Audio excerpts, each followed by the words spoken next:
Hello everyone. In today's video I will be showing you common financial mistakes.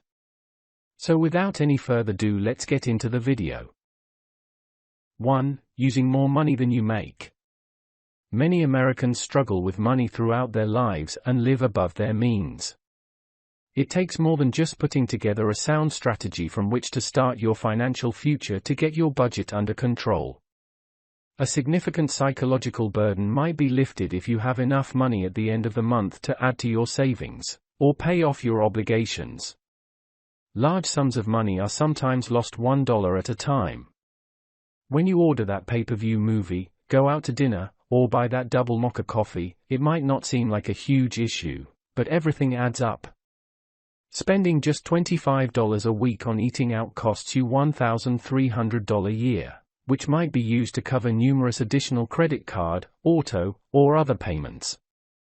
Avoiding this error is crucial if you're struggling financially. After all, if you're just a few dollars from foreclosure or bankruptcy, every penny will matter more than before. Cutting back on unnecessary expenses like eating out, shopping, or other forms of leisure can frequently solve the problem of excessive spending. You might be able to save up some money at the end of the month to put toward long-term financial goals if you can learn to limit your impulse expenditures. However, if you're having 2. Lacking a strategy.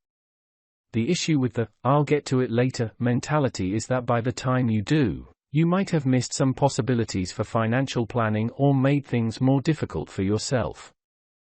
Delaying your financial responsibilities only results in a growing to-do list. Delaying the process could end up costing you more money in the long run when it comes to time-sensitive tasks like retirement planning or debt repayment. Your financial future is dependent on the current situation. Setting aside 2 hours a week for your finances is impossible when people spend countless hours watching TV or surfing through social media. You must be aware of your destination. Make time for financial planning a top priority. Breaking your finances into more manageable, bite-sized pieces can help you avoid procrastination. You don't have to organize your finances immediately, but putting off your to-do list won't make it go away either. Consider setting aside some time every week or perhaps every month to review your finances and complete crucial tasks. Your financial future is dependent on the current situation. Setting aside 2 hours a week for your finances is impossible when people spend countless hours watching TV or surfing through social media. You must be aware of your destination. Make time for financial planning a top priority. 3. Not setting aside money for emergencies. Nearly 60% of Americans lack the necessary funds in their savings account to cover a $1,000 unexpected emergency, such as an unanticipated auto repair or a hefty hospital bill. Millions of individuals lack a safety net, and their financial situation could suffer greatly from merely one mishap.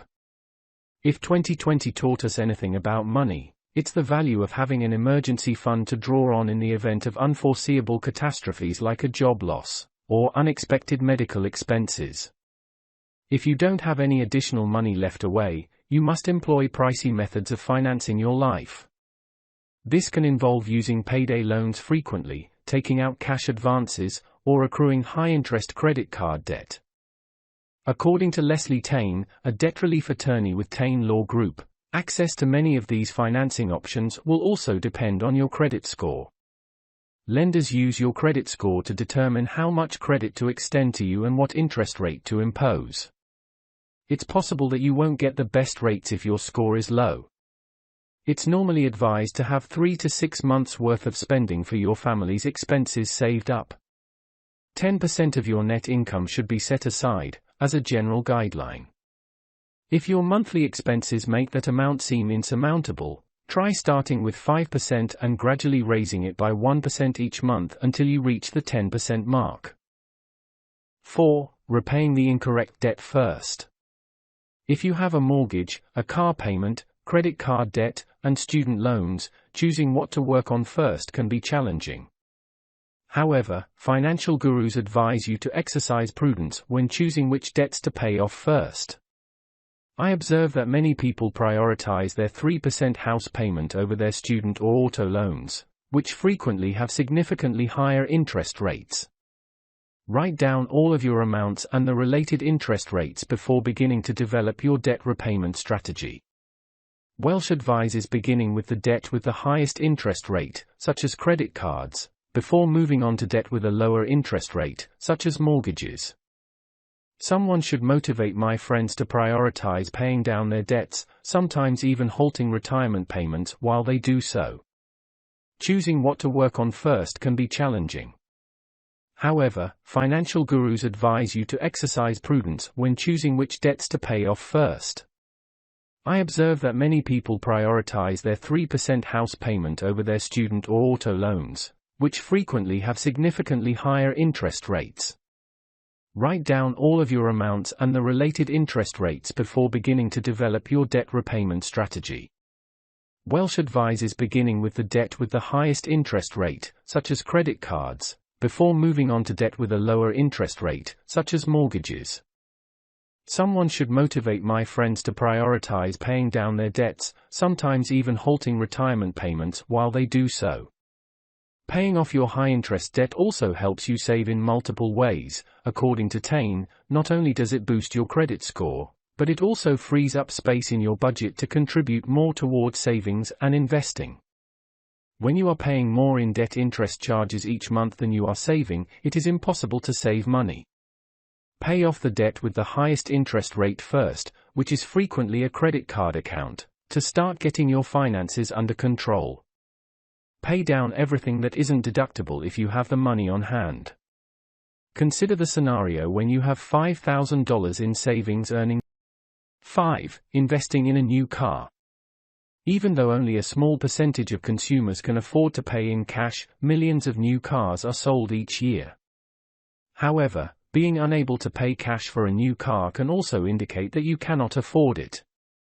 After all, having the money to make the payment is not the same as having the money to buy the car. Additionally, by taking out a loan to acquire a car, the buyer is paying interest on a depreciating asset, which enlarges the gap between the car's worth and the amount paid for it.